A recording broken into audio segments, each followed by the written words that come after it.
وتعالى ود كثير من أهل الكتاب لو يردونكم من بعد إيمانكم كفارا حسدا من عند أنفسهم من بعد ما تبين لهم الحق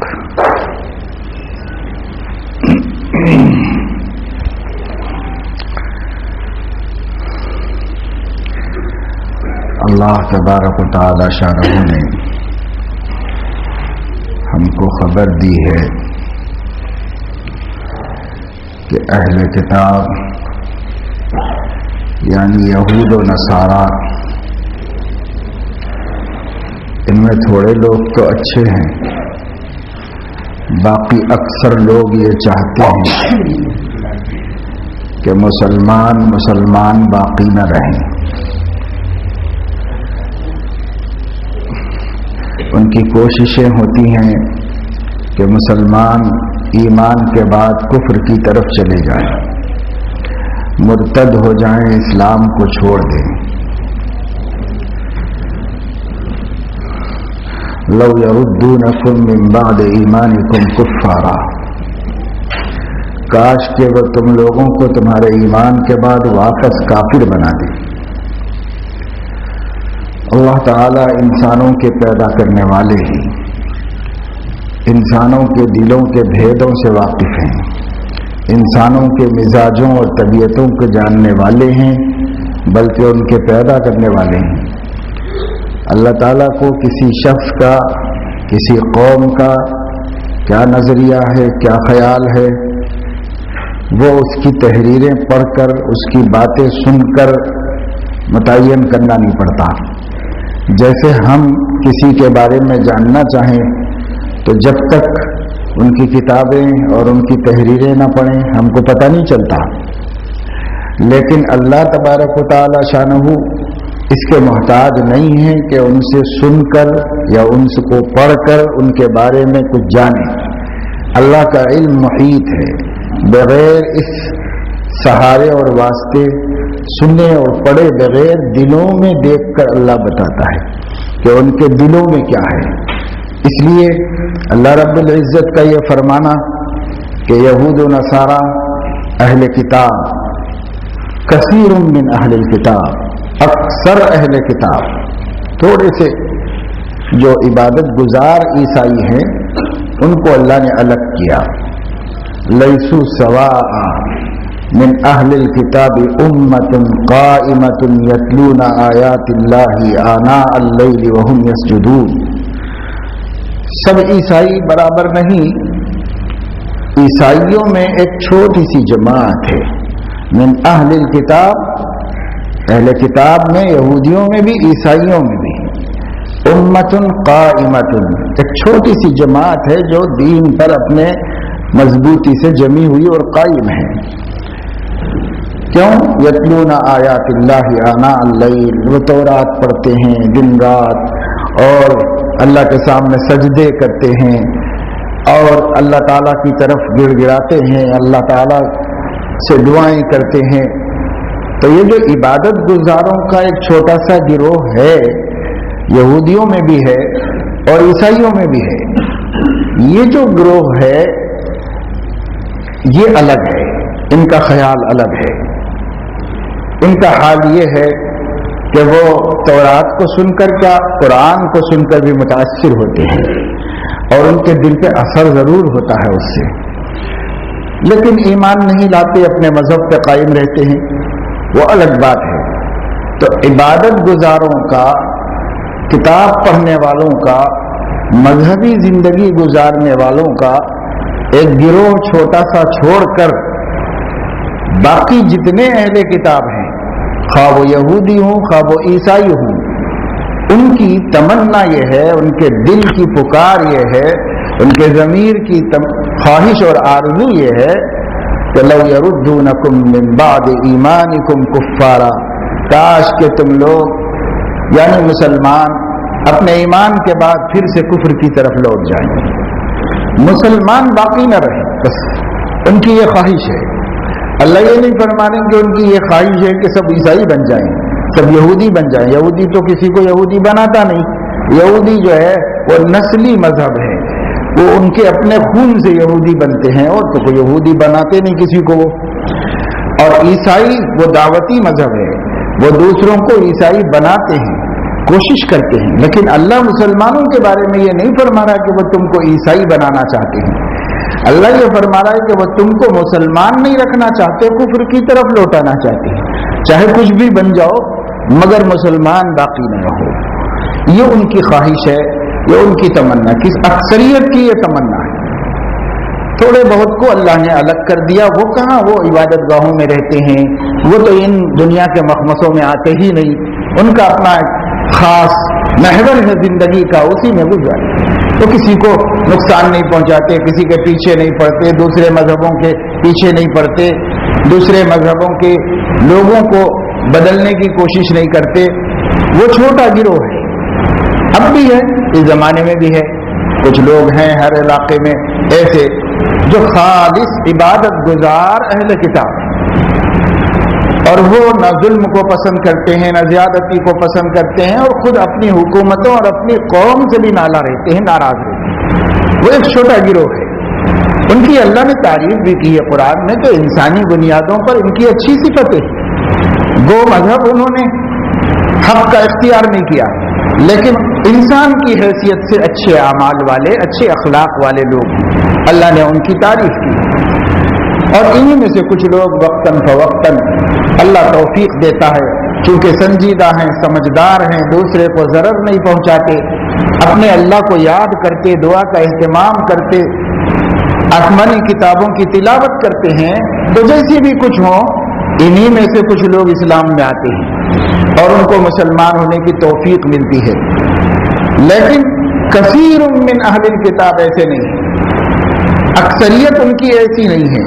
اکثریت کا وہ مزاج ہے جو اللہ نے بیان فرمایا، وَدَّ كَثِيرٌ مِّنْ أَهْلِ الْكِتَابِ لَوْ يَرُدُّونَكُم مِّن بَعْدِ إِيمَانِكُمْ كُفَّارًا۔ اور یہ ایسا کیوں کرتے ہیں؟ کیا ان کو سمجھ میں نہیں آتا کہ اسلام حق ہے اور قرآن اللہ کی کتاب ہے اور حضرت محمد صلی اللہ علیہ وسلم انبیاء کے سلسلے کی سب سے آخری اور محترم شان کڑی ہیں، اور آپ ہی النبی المنتظر اور آخری نبی ہیں، کیا ان کو نہیں معلوم؟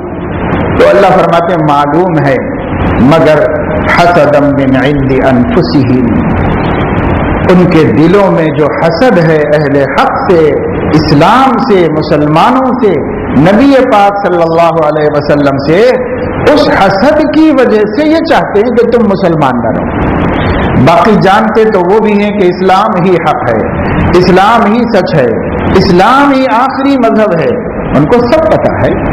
قرآن ان کے بارے میں کہتا ہے یعرفونہ کما یعرفون ابناءہم، وہ نبی کو اتنا اچھے طریقے پر جانتے ہیں جیسے کوئی باپ اپنے بچوں کو پہچانتا ہے کہ یہ میرا بیٹا ہے، یہ میری بیٹی ہے، جیسے باپ اپنی اولاد کو پہچانتا ہے، ایسے ہی اہل کتاب حضرت محمد صلی اللہ علیہ وسلم کو پہچانتے ہیں، ان کے علماء، ان کا دین کا علم رکھنے والے پہچانتے ہیں۔ لیکن بات پہچاننے کی اور حق اور باطل کی نہیں ہے، بات حسد کی ہے۔ ان کے دل جلتے ہیں کہ حضرت محمد صلی اللہ علیہ وسلم آل اسحاق کے بجائے آل اسماعیل میں کیوں پیدا ہوئے، تو اس سے ان کے دل جلتے ہیں۔ ان کی ایک سوچ تھی، ان کا ایک ماننا تھا اور بڑی امیدیں تھیں ان کو کہ جیسے اتنے ہزاروں انبیاء ان کی خاندان میں پیدا ہوئے ہیں، نبی آخر الزماں بھی انہی کے خاندان کا ایک فرد ہوگا، تو ہم اس پر فخر کریں گے، ایمان لائیں گے، دوسروں سے ان کے ساتھ ہو کر لڑیں گے۔ مکہ والوں سے کہتے تھے ہمارے نبی منتظر آنے دو، جب وہ آئیں گے تو پھر ہم ان کے ساتھ ہو کر تم کو ہرائیں گے، اب تو ہم ہارے ہیں، لیکن ہمارے نبی آ جانے دو، تب ہم تم کو ہرائیں گے، یہ کہا کرتے تھے۔ اور انتظار ہی میں تھے، جتنے انتظار میں وہ تھے مکہ والے بھی نہیں تھے، مکہ والے تو انہی سے سنتے رہتے تھے کہ آخری نبی آنے والے ہیں۔ لیکن جب وہ آئے تو ان کی توقعات کے برخلاف وہ آ گئے اہل اسماعیل میں، حضرت اسماعیل کی اولاد میں پیدا ہوئے، اور یہ لوگ تھے حضرت اسحاق کی اولاد۔ تو یہ چاہتے، عقل ہوتی تو یہ سوچتے کہ بھائی چلو کیا ہوا، وہ بھی تو ہمارے ہی چچا کی اولاد ہے، اور سب حضرت ابراہیم کی اولاد ہے تو ہمارے دادا ہی کی اولاد ہے۔ مگر نہیں، جب انسان انانیت کا شکار ہو جاتا ہے تو وہ ضد اور ہٹ دھرمی میں مبتلا ہوتا ہے، حق کو مان کر بھی اس کے اندر حسد پیدا ہو جاتا ہے، اس میں ضد پیدا ہو جاتی ہے۔ تو یہ اہل کتاب کسی غلط فہمی یا نادانی کی وجہ سے نہیں، بلکہ جان بوجھ کر مسلمانوں کے دشمن ہیں، جان بوجھ کر مسلمانوں کے دشمن ہیں۔ حسدا من عند انفسهم، حسد کتنا ہے؟ اللہ تعالیٰ فرماتے ہیں قد بدت البغضاء من افواههم وما تخفي صدورهم اکبر۔ اللہ فرما رہے ہیں کہ یہ اہل کتاب کی یہ جو اکثریت ہے، ان کے دلوں میں تمہاری دشمنی بھری ہوئی ہے، بھری ہوئی ہے۔ کبھی کبھی زبانوں سے، ان کی کلاموں سے، ان کی باتوں سے کچھ جھلکتی ہے یہ دشمنی، یہ آگ جو اندر جل رہی ہے حسد کی، یہ آگ کبھی کبھی ان کی باتوں سے، ان کے پلانوں سے جھلکتی ہے، لیکن اللہ نے فرمایا وہ زیادہ جھلکنے نہیں دیتے۔ وما تخفی صدورهم اکبر، جو تمہاری دشمنی انہوں نے دلوں میں چھپا کے رکھی ہے وہ زیادہ ہے، وہ زیادہ ہے، اور جو اب تک سامنے آئی ہے وہ بہت کم ہے، جو انہوں نے چھپا رکھی ہے وہ بہت زیادہ ہے۔ یہ اہل کتاب کا ہمارے ساتھ معاملہ ہے، اور ہم جو ہیں ان کی ظاہری حالتوں کو دیکھ کر ان پر بہت بھروسہ کرتے ہیں، انہیں انسانیت نواز سمجھتے ہیں، انہیں قوموں کا اور انسانوں کا ہمدرد سمجھتے ہیں، غمگسار سمجھتے ہیں۔ قریب زمانے میں ایک عیسائی خاتون جس کو میڈیا نے بہت زیادہ اہمیت دی، اب تو میڈیا ایک بہت بڑا کرشمہ ہے، جس عزت والے کو چاہے ذلیل کر دے اور جس ذلت والے کو چاہے عزیز کر دے۔ میڈیا تو ایک بہت بڑا کرشمہ ہے، بہت سے لوگوں کی انسانی اور سماجی خدمات اتنی زیادہ ہیں کہ جن لوگوں کو میڈیا نے اچھالا ہے وہ ان کے مقابلے میں ہاتھی کے مقابلے میں چیٹی بھی نہیں ہے، اتنی خدمات ہیں، لیکن کرنے والے خاموش کر گئے۔ دنیا کسی وجہ سے ان کو دکھانا نہیں چاہتی تھی، اچھالنا نہیں چاہتی تھی تو نہیں اچھالا۔ اور کچھ لوگ ایسے ہیں جنہوں نے کام کیے، واقعی بہت بھلائیاں کی، لیکن وہ بھلائیاں کوئی بہت زیادہ نہیں ہے اور کوئی اپنی ذات سے بھی نہیں کی۔ ایک آدمی کی طبیعت میں خیر خواہی ہو، آپ اس کو کھڑا کریں، آپ اس کو پیسہ دیتے چلے جائیں اور وہ بانٹتا چلا جائے تو اس کا اپنا کمال کیا ہے؟ اس کا اپنا کمال کیا ہے؟ وہ تو یہ ہے کہ لوگوں نے ایک شکل سامنے کی اور عیسائیت کا تقدس پیدا کرنے کے لیے پورے ورلڈ کی قوموں کے سامنے مدر تریسا کو اونچا کیا، اونچا کیا، اونچا کیا پوری دنیا کے سامنے۔ اور ایک ایک حکومت نے کروڑوں کروڑ ڈالرز کے فنڈ دیے اور وہ فنڈ اس میں بانٹے، تو کون سا کمال کیا؟ حکومتوں نے فنڈ دیے اور ان فنڈ سے اس نے ادارے قائم کیے، خیراتیں کی، لوگوں کو پڑھایا، غریبوں میں جا کر تقسیم کیا، اور جہاں بھی وہ پہنچی اور جس جگہ بھی جا کر سلم ایریاز میں، غریبوں میں، بنگلہ دیش میں اور غریب ممالک میں جہاں بھی وہ پہنچی، وہاں پہنچ کر جو اس نے خیرات کی، اس کے پیچھے سے ہی اس کی مشنری نے ان لوگوں کے ایمان چھیننا بھی شروع کر دیا پیچھے۔ تو ایک منظر تو دکھایا گیا، دوسرا منظر چھپایا گیا۔ ہم بھی دنیا کی ایسی نادان قوم ہیں کہ جو میڈیا دکھائے وہ ایمان لانے کے قابل حقیقت ہے، بس اس پر ایمان لاؤ، اس پر ایمان لاؤ، وہی مانو، وہی بولو، اسی کا پرچار کرو، اسی کا پروپیگنڈا کرو جو میڈیا میں ہم کو نظر آتا ہے، جو میڈیا میں دکھائی دیتا۔ حقیقتوں کی کھوج کرنا وہ یہودیوں کا کام ہے، آپ کا کام نہیں۔ عام مسلمان تو آنکھ موند کے ہر بات ماننے والے مسلمان ہیں، جو کہا جائے۔ حقیقتوں کا پتہ ہم تھوڑا ہی چلاتے ہیں، ہم کو اس کی ضرورت نہیں، جبکہ ہم کو ہمارے قرآن نے کہا تھا اگر تمہارے پاس غیر معتبر ذریعے سے کوئی خبر پہنچے تو تحقیق کرو. کوئی بھی خبر ماننے کے قابل نہیں ہوتی. ہر کسی کو جھٹلانا بھی ضروری نہیں ہوتا. لیکن ان جاءکم فاسق بنبأ فتبینوا، جب صحابہ کرام کے سماج میں قرآن نازل ہو رہا تھا اور یہ کہا جا رہا تھا کہ فاسق کوئی خبر لائے تو تحقیق کرو، تو صحابہ میں خبریں لانے والے یا بھولے بھالے مسلمان تھے یا منافقین تھے جو ان کے درمیان خبریں لاتے تھے. باقی ان کا دشمن باہر تھا، وہاں سے خبریں لاتے تھے. تو کون لاتے تھے؟ یا بھولے بھالے مسلمان جو ابھی ابھی اسلام میں آئے، ابھی ان کی پوری تہذیب و تربیت نہیں ہوئی، عادتوں کے مطابق کوئی بات سنتے آگے بڑھا دیتے تھے، افواہ کے شکار ہوتے تھے. یا پھر منافق تھے جو سازش کے تحت مسلمانوں میں غلط باتیں چلاتے تھے. تو مسلمانوں سے اللہ نے فرمایا دیکھو یہ فاسق غیر معتبر لوگ کوئی خبر لائیں اس پہ بھروسہ مت کرو. اکابر صحابہ نبی کے صحبت یافتہ تربیت یافتہ کہیں تو مانو، بھروسہ کرو. لیکن وہ جو غیر معتبر لوگ ہیں یہ کوئی بات کہیں تو آپ لوگ اس پہ بھروسہ نہیں کرو. فتبینوا، تحقیق کرو. اللہ نے فرمایا تحقیق کرو. سوچئے اس وقت میں کون تھا؟ صرف منافق تھے. آج کون ہے؟ یہ میڈیا ہے جو منافقت کی اعلیٰ معیار پر قائم ہے. منافقت کی جتنی حقیقت ہے وہ ساری کی ساری میڈیا میں پائی جاتی ہے. منافقت کی حقیقت یہ خبریں لاتے ہیں. ان جاءکم فاسق بنبأ فتبینوا، ارے بھائی وہاں ایکسیڈنٹ ہو گیا، مان لو اس خبر کی بنیاد پر. وہاں پر کوئی بات پیش آ گئی اس کو مان لو. حکومت کا کوئی اعلامیہ جاری ہوا اس کو مان لو. لیکن پوری دنیا کی اقتصادی، سماجی، مذہبی خبریں لاتا ہے تو آپ تحقیق کرو. اس کو کیوں مانتے ہو؟ اس کو ماننے سے پہلے حقیقتوں تک پہنچنے کی کوشش کرو. لیکن ہم نہیں کرتے. تو اس کا نتیجہ یہ ہے کہ آج ہم اہل کتاب کو ان کی کچھ سماجی رفاہی خدمات کی وجہ سے عیسائیوں کو، یہودیوں کو تو سب دشمن سمجھتے ہیں. یہودی ہمارے بیچ میں گھسا ہوا ہوتا ہے تو ہم کو دکھتا بھی نہیں، لیکن عیسائی دکھتے ہیں. تو کرسچنس کو آپ سمجھ رہے ہیں یہ مسیحا ہیں قوم کے. انہوں نے قوم کو زندگی دی ہے، انہوں نے قوم کو بیماریوں سے نکالا ہے، انہوں نے قوم کو جہالت سے اوپر اٹھایا ہے، انہوں نے قوم کو شاندار تعلیم گاہیں دی ہیں، انہوں نے قوم کو ایجوکیشنل سسٹم دیا ہے جس سے انسانیت ترقی کر رہی ہے، جس سے انسانیت نیچے سے اوپر آئی ہے. تو یہ ہمارے محسن ہیں، انہوں نے ہمارے اوپر بہت بڑا احسان کیا ہے. تو یہ ایسا ہی ہے جیسے مصر کے فوجی کہتے تھے کہ جمال عبد الناصر نے ہم کو انسانیت دی ہے.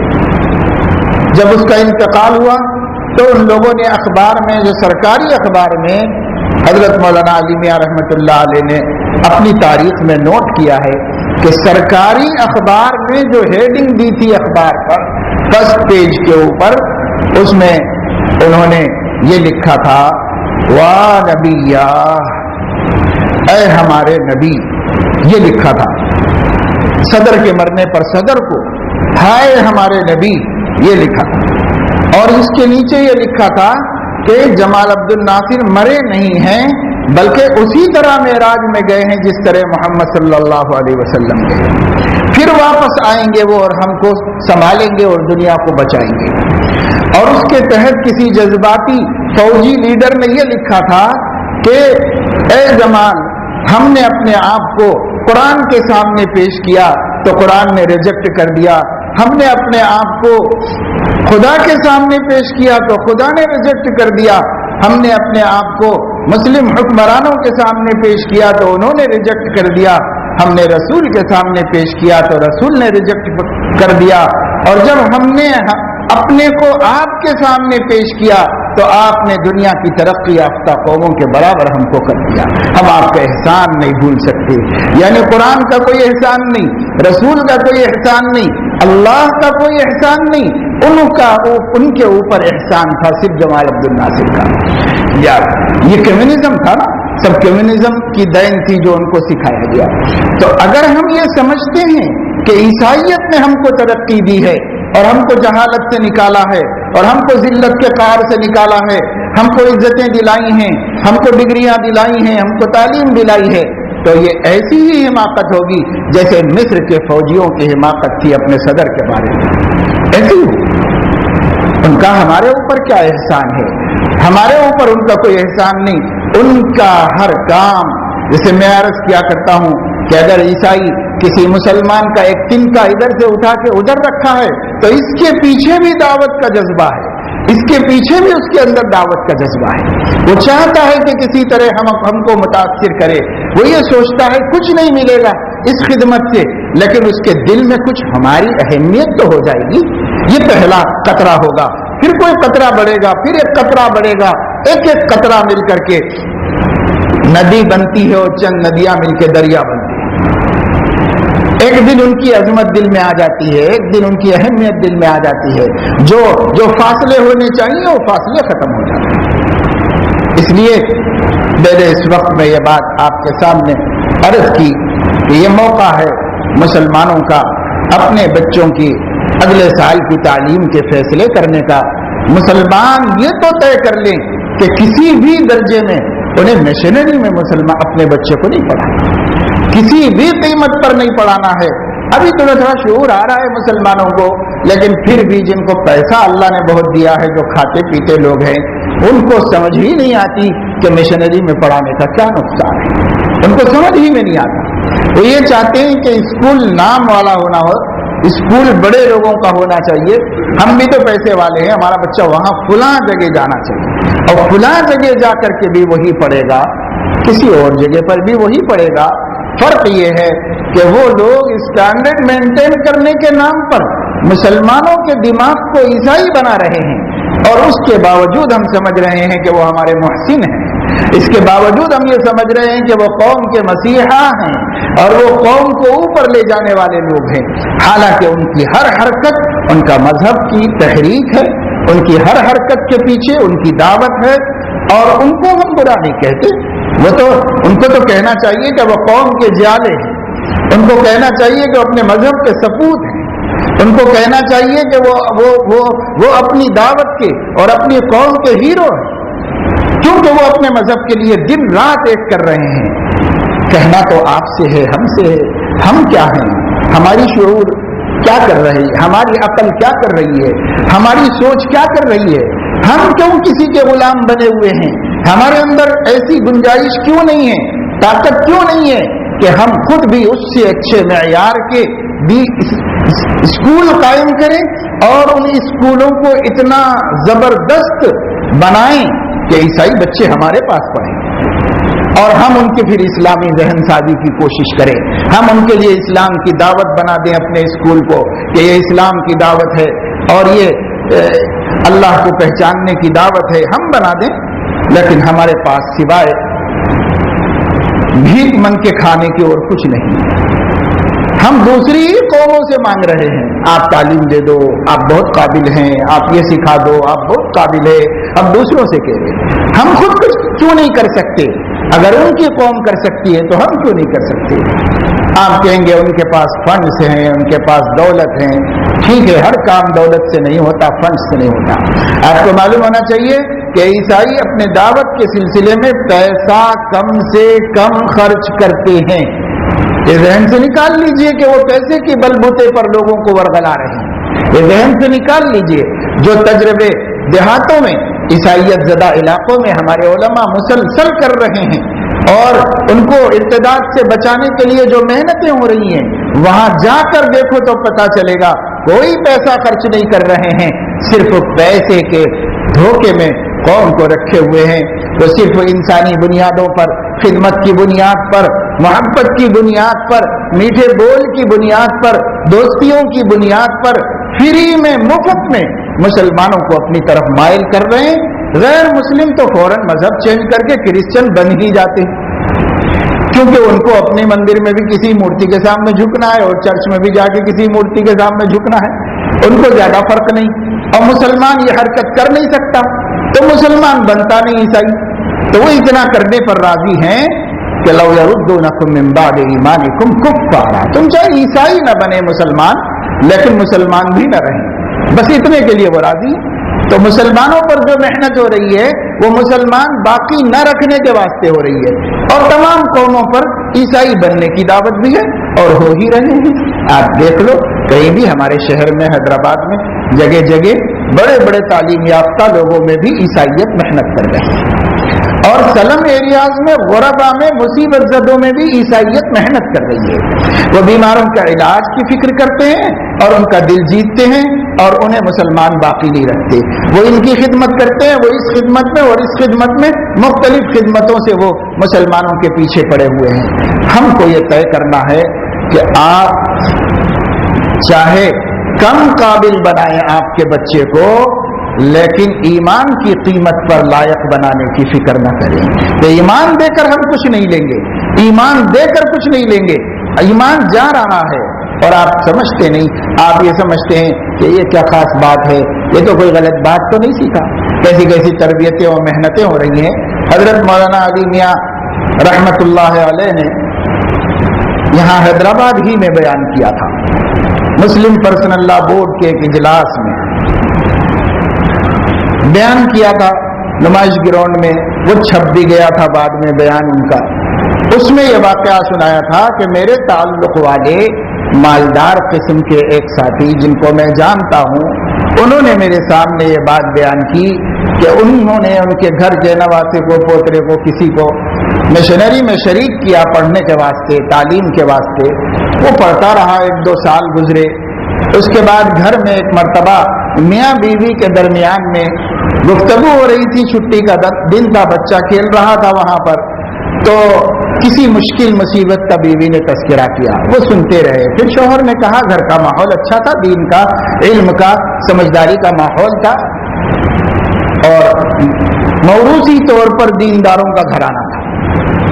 تو انہوں نے اپنی بیوی کو تسلی دیتے ہوئے کہا کہ دیکھو بھائی، اللہ کی طرف سے حالات آتے ہیں کرتے ہیں، زیادہ پریشان ہونے کی ضرورت نہیں، ہر بات ایک اللہ کے سامنے رکھو۔ اللہ ایک اللہ، ہمارا اللہ ہر مشکل کو دور کرتا ہے، ہر بات ایک اللہ کے سامنے رکھو۔ ان کی زبان سے 1 سے 2 مرتبہ یہ لفظ نکلا کہ اپنی ہر مشکل، ہر ایک بات ایک اللہ کے سامنے رکھو۔ جب ایک اللہ کا لفظ سنا تو اس کھیلتے ہوئے بچے نے کہا کہ ممی گاڈ از 3 not 1۔ بچہ کہہ رہا ہے، مسلمانوں کے گھر کے، دیندار کے گھر کا بچہ کہہ رہا ہے کہ خدا 3 ہے، ایک نہیں ہے خدا۔ یہ آپ لوگ کیا بار بار ایک اللہ کہتے ہیں؟ ایک نہیں اللہ، اللہ 3 ہے۔ یہ عقیدہ دیا گیا اور اس کے ساتھ ساتھ اس کو بہترین تعلیم دی گئی۔ تو کیا فائدہ ہے اس تعلیم کا جو ایمان کی قیمت پر حاصل کی، ایمان کی قیمت۔ اور ایک واقعہ نہیں ہے، ایسے واقعات اگر ہم سنائیں جو ہمارے ذہنوں کے بدلنے کا سبب ہوئے، کم از کم آپ دیکھ رہے ہیں آنکھوں سے کہ جو مسلمانوں میں جدید تعلیم یافتہ طبقے میں خصوصاً مسجدوں سے دوری، دینی کاموں سے دوری، اور عبادت کا ذوق نہیں، اللہ کا ذکر کرنے کا شوق نہیں، قرآن پڑھنا عمر بھر نہیں آیا، پڑھنے کا تو کیا ذکر و شوق ہوتا، یہ سب چیزیں جو آ رہی ہیں آخر اسی نظریے تعلیم کی دین تو ہے جو عیسائیوں نے ہمیں مسلمان باقی نہ رکھنے کے دعوے کے ساتھ قائم کیا ہے۔ اس سے یہ سب چیزیں ہمارے سامنے آ رہی ہیں۔ اور آج ایسی بات ہے کہ کفر کی باتیں کہتے ہوئے نہیں ڈر رہے ہیں مسلمان، کیسی کیسی باتیں کہتے ہیں، کیسے کیسے منفی دماغ تیار ہوئے، یہ سب کہاں سے آئے؟ اور یہ جو آپ اخباروں میں پڑھ رہے ہیں ہماری مسلمان لڑکیوں کا حال کہ کس طریقے سے ان کے جرائم سامنے آ رہے ہیں، شریف گھرانے کی عورتیں۔ اور 15 دن پہلے میں نے آپ کو ایک طرف توجہ دلائی تھی، اخبار تو آپ بھی دیکھتے ہیں روزانہ، اور گزشتہ کل کے واقعے کے اندر آپ اخبار کے اندر دیکھ لیجئے صاحب کہ اس کا خود بیٹا 20 سال کا ہے اور ایک 20 سال کے نوجوان سے معاشقہ کر رہی ہے۔ یعنی اگر ہمارے گھرانے کی 40-45 برس کی عمر کی عورتیں اس قدر خسیس حرکتیں کر رہی ہوں، یہاں تک کہ اپنے شوہر کو اپنے آشنا کے ہاتھ سے قتل کروا رہی ہوں، تو اس کے بعد شرافت کو ہم کہاں تلاش کرنے کے لیے جائیں؟ انسانیت کو کہاں ڈھونڈنے کے لیے جائیں؟ یہ کہاں کی دین ہے؟ یہ کالجز کی دین ہے، یہ سب کچھ وہاں سکھایا جا رہا ہے. یہ وہاں سے اختلاط کر کے عورتوں مردوں کے درمیان سے پردے کو اٹھا کر کے اور سب کو جو ہے کو ایجوکیشن کا نظریہ عیسائیوں نے لایا اور کو ایجوکیشن کے ذریعے سے کیا ہو گیا اور کس طرح مسلمان قوم حضرت محمد صلی اللہ علیہ وسلم کے خون کے آنسوؤں کو سوچو, حضرت محمد صلی اللہ علیہ وسلم کی رات کی آہوں کو سوچو, حضرت محمد صلی اللہ علیہ وسلم کے 1/3 گھنٹے کی نمازوں کو سوچو جو راتوں میں اٹھ کر امت کی ہدایت کے واسطے آپ صلی اللہ علیہ وسلم فرمایا کرتے تھے. کیا یہ قربانیاں آج ہم نظر انداز کر دیں گے اور مسلمان بھول جائے گا اپنے نبی کو اور ان کی قربانیوں کو؟ پیٹ پہ 2 پتھر باندھ کر اسلام کی حفاظت کرنے والے نبی کو ہم بھول جائیں گے؟ حضرت محمد صلی اللہ علیہ وسلم عرش پہ گئے تو کہا اللہ میری امت کو بھی کچھ عطا فرما دیجئے. حضرت محمد صلی اللہ علیہ وسلم بیت المقدس میں تھے, تمام انبیاء اکٹھے ہوئے, انہوں نے اپنی تعریف کی تو آپ نے اپنی امت کی تعریف کی. یہ وہی امت ہے جس کی تعریف حضرت محمد صلی اللہ علیہ وسلم بیت المقدس میں 1,24,000 انبیاء کے سامنے فرمائے, جن کو اپنا ایمان بھی باقی رکھنے کی فکر نہیں, اپنے بچوں کے ایمان کی حفاظت کی فکر نہیں, بس روٹی کپڑا اور مکان, ایمان کہیں چولہے میں جائے ہم کو اس کی کوئی پرواہ نہیں ہے. یہ ہمارا حال ہو رہا ہے تو کیسے ہمارا کام چلے گا؟ اس لیے دوستوں اور بزرگوں, ہماری بڑی ذمہ داری ہے کہ ہم عیسائیت کے فتنے کو سمجھیں. اس وقت دنیا میں عیسائیت سرگرم عمل ہے, ہم عیسائیت کے فتنے کو سمجھیں. آپ کوئی معمولی تعداد میں دنیا میں نہیں ہیں, آپ کوئی مجبور مقہور قوم نہیں ہیں. ابھی اخبار میں ایک میڈیا کا سروے تھا جس کے اندر مسلمانوں کے اور دوسری قوموں کے جو ہے پرسنٹیج بتائے گئے تھے. اس میں صاف یہ لکھا ہوا تھا دنیا کی آبادی کا ہر 4تھا انسان مسلمان ہے. دنیا کی آبادی کا ہر 4تھا انسان مسلمان ہے, جس کا مطلب یہ ہے کہ 1/4 آبادی پورے ورلڈ کی ہم مسلمان ہیں. اور ہم مسلمان کچھ کم ہیں اگر ہم اپنے آپ اپنے پیروں پر کھڑے ہو جائیں, اپنے اندر غیرت پیدا کریں, اپنے نبی کی محبت پیدا کریں, تو آج ہم سارے عالم پر چھا سکتے ہیں اور دوسروں سے متاثر ہونے کے بجائے دوسروں کو متاثر کر سکتے ہیں. ہمارے پاس پیسہ نہیں دوسرے کو دبانے کے لیے, ہمارے پاس اقتدار ایسا نہیں جس میں ہم دوسرے کو دبائیں, ہمارے پاس اتنی طاقت نہیں کہ ہم دوسرے کو دبائیں. ان سب چیزوں میں ہم دوسروں سے دبے ہوئے ہیں. اگر ہمارے پاس ایمان صحیح ہو, عشق رسول ہو, تو اس کی طاقت سے پورے عالم کو دبایا جا سکتا ہے, پورے عالم کو دبایا جا سکتا ہے. حضرت محمد صلی اللہ علیہ وسلم سے ہماری تعلق ختم ہوتا جا رہا ہے. ہمارے بچے جانتے نہیں اپنے پیغمبر کو, ہمارے نوجوانوں کو دلچسپی نہیں پیارے آقا صلی اللہ علیہ وسلم سے. نام جانتے ہوں گے لیکن دلچسپی نہیں, والہانہ محبت نہیں, ٹوٹ کے چاہنا جس کو کہتے ہیں. ماں سے زیادہ, باپ سے زیادہ, بھائی بہن سے زیادہ پیارے آقا کو, ان کے طریقوں کو چاہیں. یہ پہلے تھا اور اب ختم ہو گیا. اور جب یہ نہیں ہے تو پھر ہم کہاں سے طاقت لائیں جس سے اپنے آپ کو بچا سکے؟ دوسروں پر اثر انداز ہونا تو بہت دور کی بات ہے, ہم اپنے وجود کو بھی بچا نہیں سکتے, ہم اپنی شناخت کی بھی حفاظت نہیں کر سکتے. اس لیے اس کی طرف ہمیں توجہ دینا ہے اور اپنی اولاد کی صحیح اسلامی تربیت کرنا ہے. اسکول میں ایک کوڑی کے برابر بھی دین نہیں ملتا. گھر میں دین سکھاؤ, ماں سکھائے, باپ سکھائے, بھائی سکھائے, بہن سکھائے, اور بچوں کو نسلوں کو دیندار بنانے کے لیے ہم خود دیندار بن جائیں. ہمارا ماحول دین کا ہوگا تو ہمارے بچے بغیر سکھائے ایمان والے بنیں گے, بغیر سکھائے دین والے بنیں گے. اگر ہم سب بڑے ایمان اور دین پر قائم رہیں گے, یہ ماحول گھر میں بنانا پڑے گا. اور یہ جو اسکول والے کہتے ہیں نا کہ ہم یہ پڑھائیں گے وہ پڑھائیں گے اسلام کے, یہ سب کمرشل دعوے ہیں. اس سے بھی مطمئن ہونے کی ضرورت نہیں. اکثر جگہ فراڈ ہے اسلام کا نام اسکول میں. بلا وجہ بچوں کو 2-4 زبانی یاد کرا دی, سورہ فاتحہ انگریزی میں یاد کرا دی, ایک بات یہ سکھا دیا, اور سارا کلچر ان کو عیسائیت کا دیا جا رہا ہے. تو ان بچوں کا ایمان تھوڑا ہی بنے گا.